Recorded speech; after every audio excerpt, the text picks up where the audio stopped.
quasiment 2 semaines après la rentrée des classes, de nombreux enfants et adolescents du pays n'ont toujours pas trouvé de place dans nos établissements scolaires. J'étais en terminale CRP, j'ai fait 2 ans au lycée Escoffier en logistique et je veux poursuivre en logistique en bac pro. Puis je suis toujours en liste d'attente, j'ai fait mes demandes un peu partout, à Docamo, à Cluny et puis à Escoffier encore, mais voilà, je suis encore en liste d'attente. Insatisfaite de ses visites au centre d'information et d'orientation, Marraine, mais aussi de nombreux parents d'élèves, se retournent donc vers l'union du groupement des parents d'élèves. Énormément de parents ont appelé. Quand je dis énormément, je vais mesurer énormément, je vais dire, nous on a recensé une 60aine de parents qui n'ont jusqu'à ce jour, on va dire, pas trouvé de place dans les établissements. Déjà, au niveau de l'UGPE, on tient un listing, donc un tableau de suivi en fait, des parents qui appellent ici et qui viennent, qui se déplacent directement au local de l'UGPE. On tient un tableau avec le service académie d'information et d'orientation, donc le SAIO.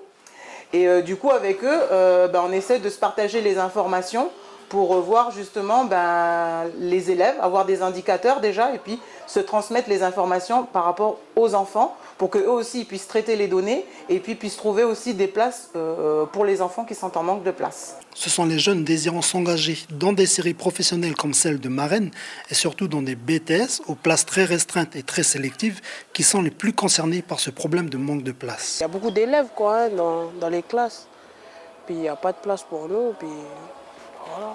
Le vice-rectorat pointe du doigt un manque de réflexion des élèves et de leurs familles sur le projet de formation, mais aussi des choix incohérents avec le parcours et les séries d'origine.